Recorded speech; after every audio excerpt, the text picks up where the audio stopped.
we need to change as a group, because if my kids want to grow up and become part of the industry that I love, it needs to change, because at the moment I don't like the way that it is. I don't like them winding up at the end of service getting kicked in the shins because someone dropped a pan through service, or, you know, burnt and hit and yelled and screamed at. And don't get me wrong, I've been guilty of all that in the past. You know, I've been a right arsehole to people before. This is the Deep in the Weeds podcast. I'm Anthony Huckstep. When the state governments closed their borders, the impact weighed heavy on the restaurant and tourism sectors. But what of the residents that lived in one state but worked just over the border in another state, with strict quarantine preventing daily border crossings? What happened to those that still need to make a living? Cameron Matthews is the executive chef of Spice's Hunter Valley. Cameron, how are you going? Good, thanks. Thanks for joining us. You're in the Hunter Valley working, and you haven't seen your family since the borders closed. What's this period of like with the family in another state during a pandemic? Yes, really tough. I mean, I've been down here in the Hunter for nearly 2 years now, working for Spices, and I've kind of been almost FIFO, or the FIFO equivalent. So I've been sort of going back every second weekend, and spending time with the family, which has been really good. But since lockdown, not being able to get back at all, I managed to get back just before the borders closed, and then driving back over the border, it really hit me that it was actually felt like a jail sentence almost. You know, committing to something for an indeterminate time to not be able to see your family was really quite hard. What period of time are we talking about here? There would have been a time that the restaurant that you work at with Spices was closed down. How long has it been since you've been able on the other side of the border? Yeah, so probably with closed down, we closed down for 7 weeks, 7 or 8 weeks, which probably made it harder because I actually went home for that time. You know, like everybody else, started some house renovations and homeschooled the kids, and it was the longest time I've had, you know, in 29 years, 30 years, something like that I've just always been in the kitchen and just worked and worked and worked. The longest time I've ever spent at home was the COVID period, and you know, I'm one of those people that sort of come out of it going, that was fantastic. Like, wow, what a actual time to breathe. You know, in that sense, but from a hospitality sense, it sucked. So we did that, and then the choice was to either come back down to the Hunter Valley or stay in Queensland and, I guess, be unemployed. You know, my thing was I've been with the group for, like I said, sort of 10, 11 years, or just over 11 years I've been with Spices. So you feel that kind of loyalty to help get through, you know, what is a you know, one of the worst experiences that any of us have had in our lifetimes when it comes from hospitality. So that was the choice to come back down. It wasn't necessarily job driven, I suppose. It was more loyalty driven than anything else, to come down and use what I know to help try and get through the bad period. So it's been 2.5, 3 months since I've sort of been home. You know, seeing your kids via Zoom doesn't really work. Yeah. You mentioned that crossing the border, coming back to go to the Hunter Valley, it sort of really hit you. Has it been tough this period of time, let alone the pandemic, being so far from close loved ones? Look, I think it's always hard when you're away from family. You know, for me, my family is that unit is really important. And you know, it was. I only originally come down here for 2 weeks. I started off with 2 weeks, and then went to 2 months, and that went to 6 months, and then it went to 12 months, and now it's 2.5 years. So I've never really, I've not committed, but I've never. It's never been a place where I was going to come and live and bring the family. You know, we're super happy on the Sunshine Coast, and I love living on the Sunshine Coast. It's sort of where I want the kids to grow up. They're in a great school. There's all those kind of connections. So yeah, to come down and come back again, and to make that decision, it was quite easy at the time. You know, it was, well, this is what I need to do, and I guess kind of a case of man up, and you know, this is what I'm going to go and do. But then once I got to that kind of Coolangatta area driving down, I did have to pull off the side of the road and take a couple of deep breaths. To be honest, it was quite intense. Actually, just crossing the border was quite intense. And once I got across, it was like, you know, the feeling of, oh shit, what have I done? I guess in a sense. Pandemic aside, you were working, in the Hunter Valley, which is thousands of kilometres away from the Sunshine Coast. What was that like just generally, trying to manage that time of going back and forth? Yeah, so for me as a chef of so long, I was doing 10 days on, 4 days off, so I was home every second weekend. So it was actually quite a nice lifestyle in a way, because I had that 4 days at home, and two of them were weekend days, which is a little bit unusual for anybody in hospitality, I think. Um, so it was really working. The travel was tough, obviously, with working the hours that we generally work in hospitality. I live on site here as well, so I do duty phone at night, and I'm kind of the go to person when everyone else is at home in bed if something happens.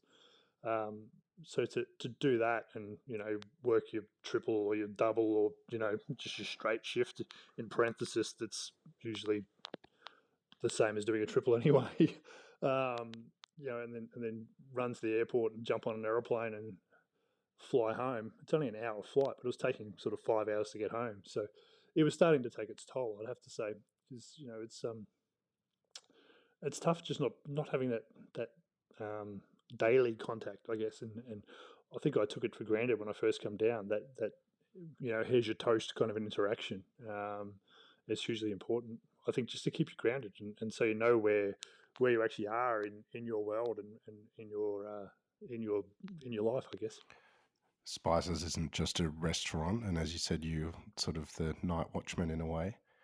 Uh, what was the impact of the lockdown for you guys initially? You mentioned that you went home, but what was the ramifications for staff and for the venue? So we, like everybody else, were watching it really quite closely, and we originally thought, because we're accommodation as well, it looked like we were going to keep accommodation okay, and then as different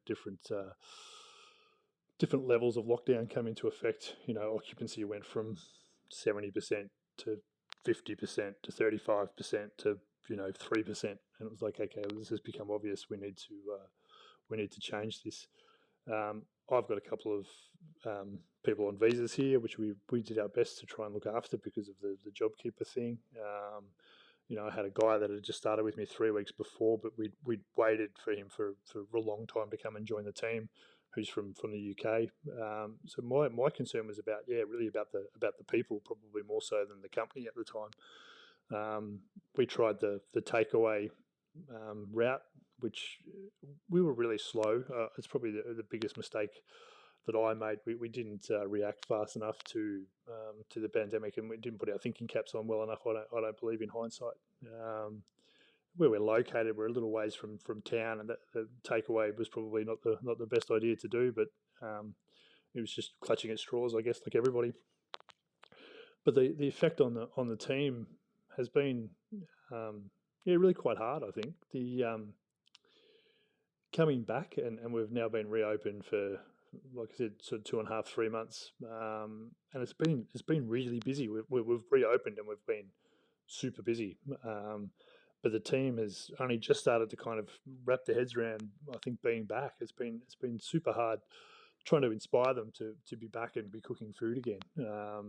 In with the changes that we've had to make, around guest numbers and kitchen structure as well. So that effect, I think that'll be ongoing as well. Just watching I guess the mental health of the kitchen team is one of my biggest concerns. You mentioned some of the changes that you had to implement. What were they, and how is the offering different to before the pandemic? So I look after two restaurants here. We've got two restaurants about 10 minutes apart. One's changed quite a bit from fine dining, with 5 or 6 chefs in the brigade, to now three, and just serving really good, solid bistro food is what I'd call it. Bit more sort of home style, home cooked. And then for Eremo here, we run with 3 chefs now every night, where we were 5 or 6, and we do set covers. So basically Monday to Thursday we're 60 covers, and then Friday Saturday we're 80 covers, plus other things on top of that. So um, it's certainly changed what we were doing, because we're 100 seater, and conferencing and events, and all the other things around being accommodation and a food outlet. has all changed. So it's very restaurant based at the moment. But the food offering probably hasn't changed a huge amount here. It has because of man hours. So we've started looking at, what can we purchase through a purveyor or someone's now hand making our pasta for us rather than us making in house. Which kind of kills me a little bit. I like, a bit old school in that I prefer to make it myself and have that control over it. But it's just, I think, sign of the times when it comes to doing that. And it's about, I guess for me, the acceptance of that's what it is has been the hardest part. We now cannot do that because of this rather than because we don't want to or whatever. There's sort of harsher restrictions on us at the moment from a kitchen perspective. What do you think you could have done better during this period of time in hindsight? I think we could have been more reactive and stuck to our guns a little bit more. I think as a group, and I hope I'm not talking out of school, but I really think we should have stuck to our guns and said this is what we're doing and we're going to do it super well and this is what we're doing rather than trying to do something that we thought everyone kind of wanted. Because that's not anything we've ever done before. I think a good restaurant, stands tall all the time. Not only when it's winning awards or any of that sort of stuff. It should, I think that's probably to put it in better parts. We should have stood tall and said, "This is what we're doing," and been a bit more of a leader in what we're doing rather than a follower. Because I think we followed a bit too much. You mentioned there will be some time before we're allowed big events and conventions, and I know that's a big part of what you guys offer. But the regions really have sort of opened up, and a lot of people are travelling with the border closures in their own state. Have you noticed a lot more tourism and people in regards to that? Yeah, so we've been really healthy when it comes to visitation, and we've had a lot more people from New South Wales obviously staying with us. Probably the thing we've found is everybody seems to be a little angry and has all this pent up frustration. And we're kind of putting it down to the fact that they were supposed to be in Aspen or Bali or Fiji or on their African safari tour or and they kind of have to come to the Hunter Valley because there's nowhere else to go. It's still a beautiful part of the world, but they don't get to swim up Pool Bar and there's all those things. You can't ski, obviously, in the Hunter Valley. So it seems like everyone's a bit shitty about that by the time they get here. So we've had to put up with that a little bit. And I think the expectations sometimes are greater than what we can deliver because of the fact that they have been building something up for 2 years. It might have been the trip of the lifetime they had planned, and they've gone, "Oh, well, we can't do that, so we'll go here instead." And then all of a sudden, we do what we do, and we do it quite well. I think we do it quite well. But their expectations are just blown out because it's not. You don't get on an aeroplane to come here. I think that's the big difference. There is the chance that the borders will open up fully pretty soon. There's the announcement that South Australia will open to New South Wales and also Queensland opening to some of New South Wales. What will that mean to you? So as soon as borders open, essentially, I'm actually going back to Queensland for good as soon as they reopen. So I've done my time down here, and this is a decision that obviously doesn't come lightly. But I have spent a lot of time talking to younger chefs and people that I know, even around the festival kind of scene and all the rest of it, talking about mental health in kitchens and sustainability of us as chefs. So I've been given an opportunity next year back in Queensland to do something that will be really wrapped in that the ethics, I guess, of and the innovation around change and sustainability of us. So sustainability is that kind of dirty word at the moment, where everyone throws it around, and it's all about just not allowing people to have takeaway because you're using a plastic container. But there's more to it in my eye. It comes down to the mental health of us as chefs. So with that opportunity and with COVID hopefully in the background, or it's really inspired me to follow through. 2016, I was actually awarded a Churchill Fellowship to go away, and I had the opportunity to go and visit some amazing restaurants around the world to look at sustainability. And that's where I think it was the second day where I realised that it wasn't about anything about sustainability. It was about us looking after ourselves, and everything else stems from that. Sort of become a bigger, obviously, topic these days. But it's time for. I feel like it's time for me to go back and, I guess, make my mark and stand tall. We didn't when COVID first hit with everything we did, but now it's time to stand tall, make a mark, and say what I think and try and make a change to the industry that I love. So that's the plan. So once the borders open, it's get back there and get that all sort of started. A lot of people have said during this time that it's a chance to change some of the old habits and culture of hospitality, and there's no doubt that mental health has been a real issue during this time, but it's also an issue in the industry ongoing. What do you see as some of the issues with the culture of the hospitality sector that could be addressed? Yeah, so I think the whole COVID experience is a really good time to reset, and I'm really happy with the conversations, and listening through the podcast that you've done yourself. There's been great conversation around stopping, taking a big deep breath as a collective, and then reassessing and moving forward. Um, I believe, and there's been talk about this, but I've been a big exponent of it for years now, that a hospitality business needs to be multidimensional. You can't just run a straight up restaurant anymore. You need more than just that. You need to be able to diversify and have other arms to your business, because it's quite dangerous. I think from a mental health point of view, we need to, I guess, have confidence in our own ability to draw guests on, a Saturday night and be closed on a Sunday, so we can have family time, and give ourselves that time that's actually sociable. I think as chefs and as a group of, or a collective of people, not necessarily just chefs, just hospo in general, we have that laugh and a joke about being antisocial and going, yeah, that's cool. I'm forever saying I generally hate people. Restaurants would be fantastic if it wasn't for the guests, but we wouldn't last long. Um, but to actually give ourselves time to maybe break that down and watch our kids play sport, or play sport ourselves, and it could create longevity within the actual industry, as anyway. So I've always encouraged anybody within the restaurants that I've worked in to pick a night when they want a night off, and then go and play a sport, or stay engaged with life. It's too easy to go the other way, and life we engage in is all the sex, drugs, and rock and roll of hospo. But to actually keep one foot in both camps potentially, is probably a better thing. Probably 2 feet in the family life once you're a bit older. I've been old school. I've worked in those restaurants where it's you 16, 17 hours a day, 6 days a week, and you party all night and all the rest of it. But it just doesn't. I'm kind of one of the lucky ones too. I consider myself one of the lucky ones in that I'm still doing the job that I love, and I didn't get jack of it and toss it in.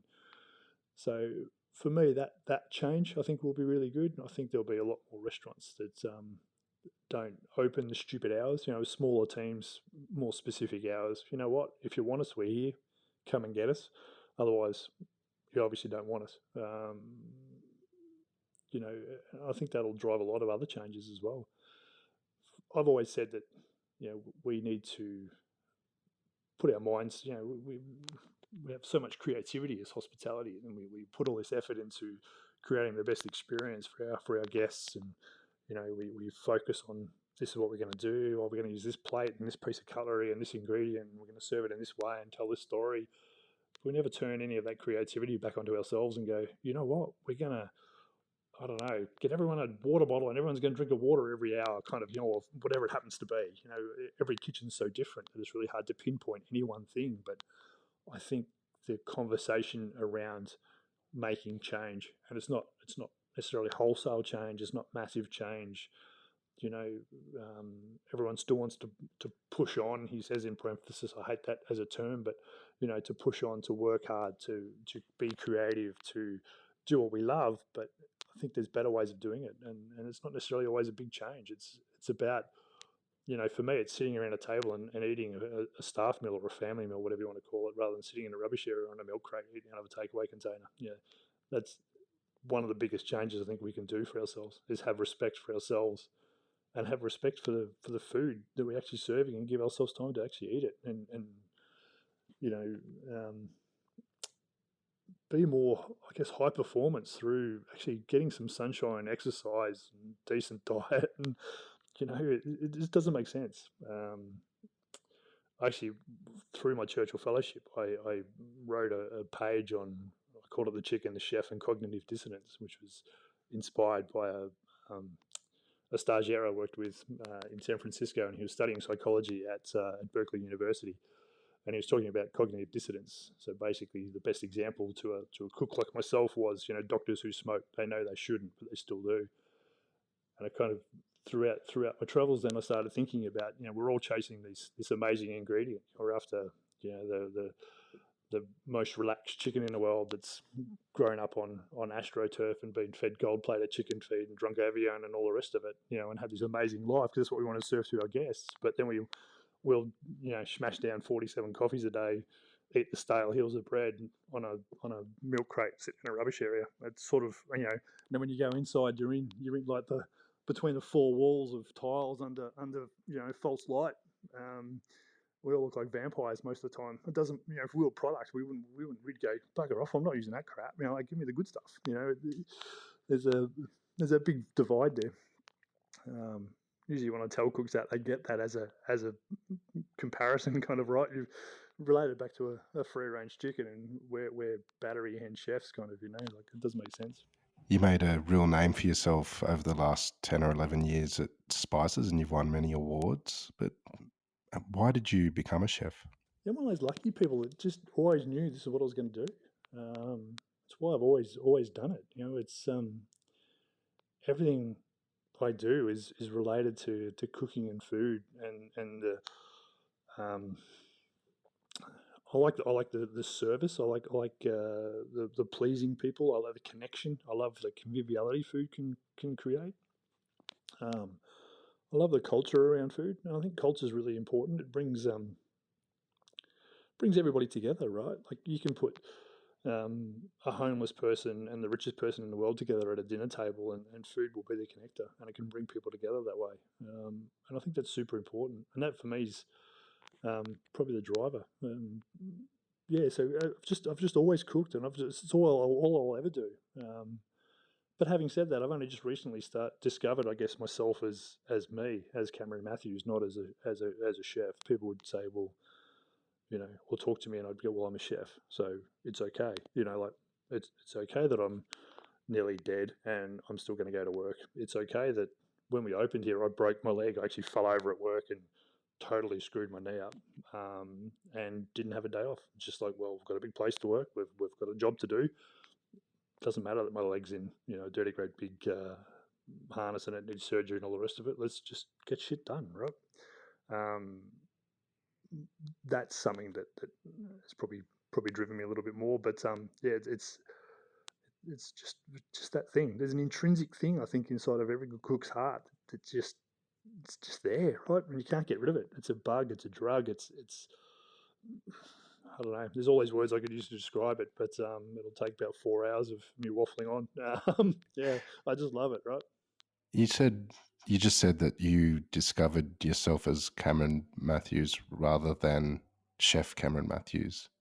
What was it that you discovered about yourself, and how did that revelation happen? Yeah, I think it's about actually having some self-respect, or respect for yourself rather than self-respect, and I think they're different things.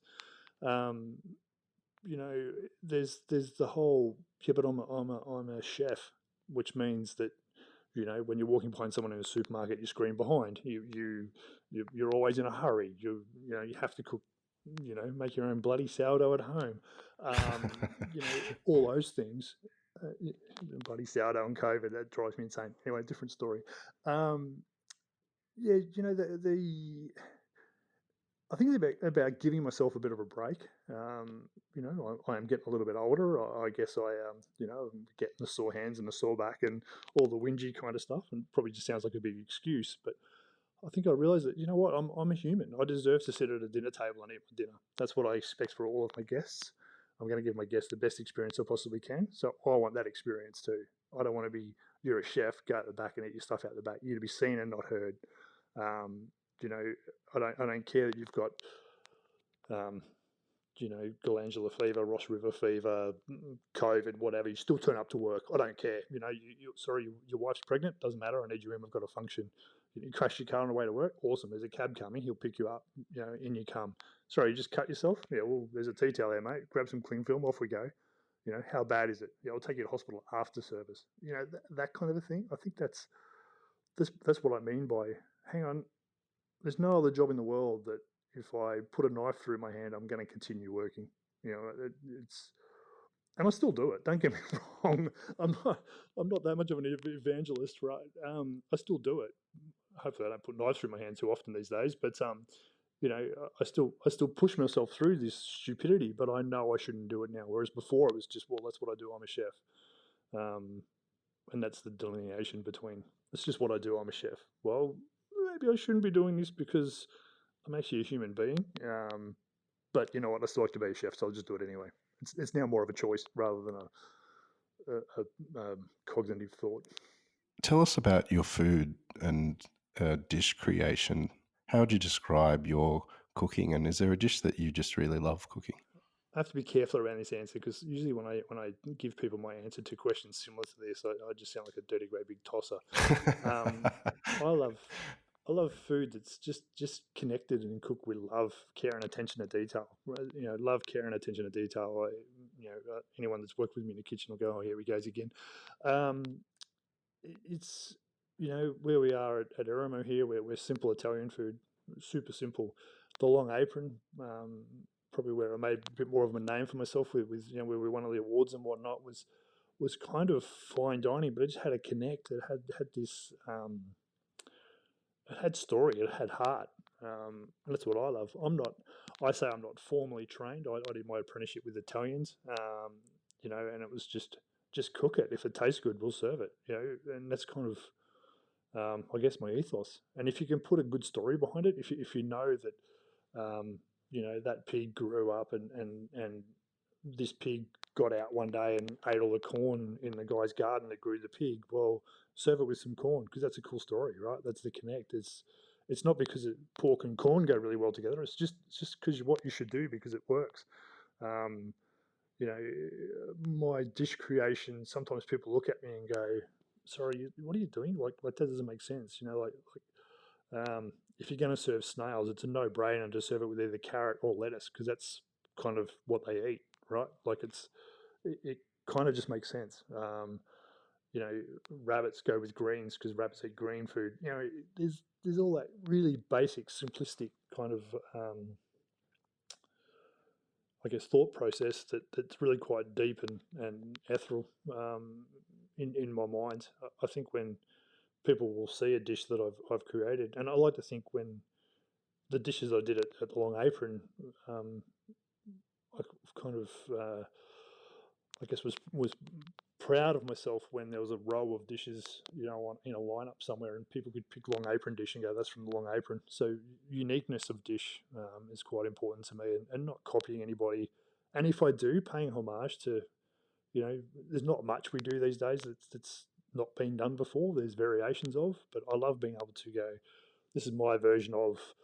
A dish that I ate at Mark when Mark Best was at the top of his game, and it just blew my absolute skirt up. And I needed to cook this again because I was just thinking about it the other day, and it gave me goosebumps.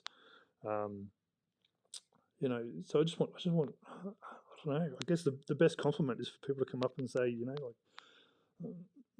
fuck, that's tasty. I guess that's the best thing, right? Like it's not about, oh wow, that looks amazing.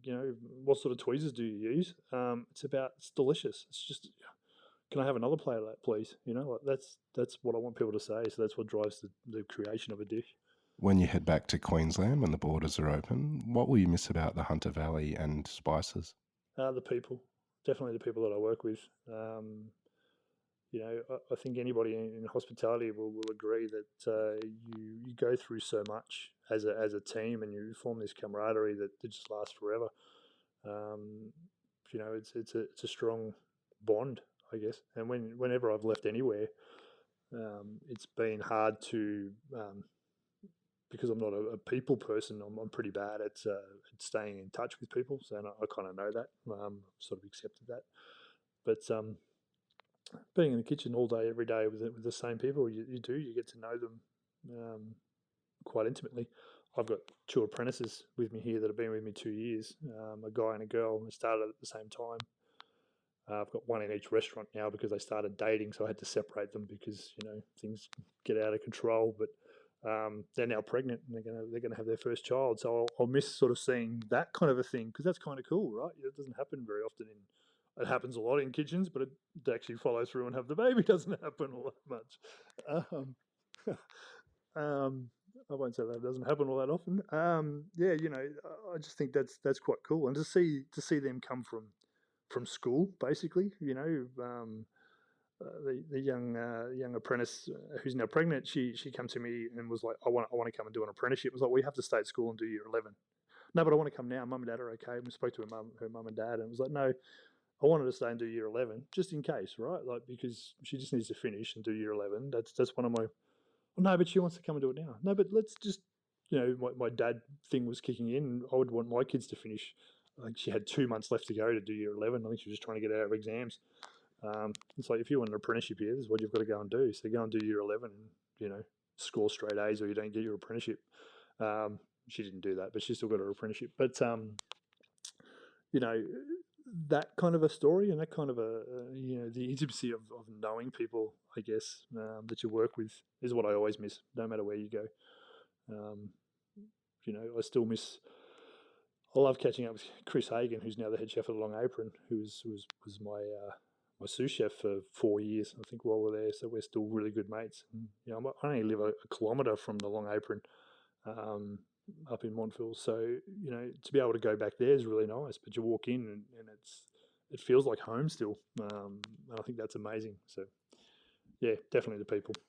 It's been a tough period of time for so many people, and your circumstances are just a little bit left of centre to most. What's this period of time been like for you? Has it changed you? I think it's made me more determined, to be honest. Um,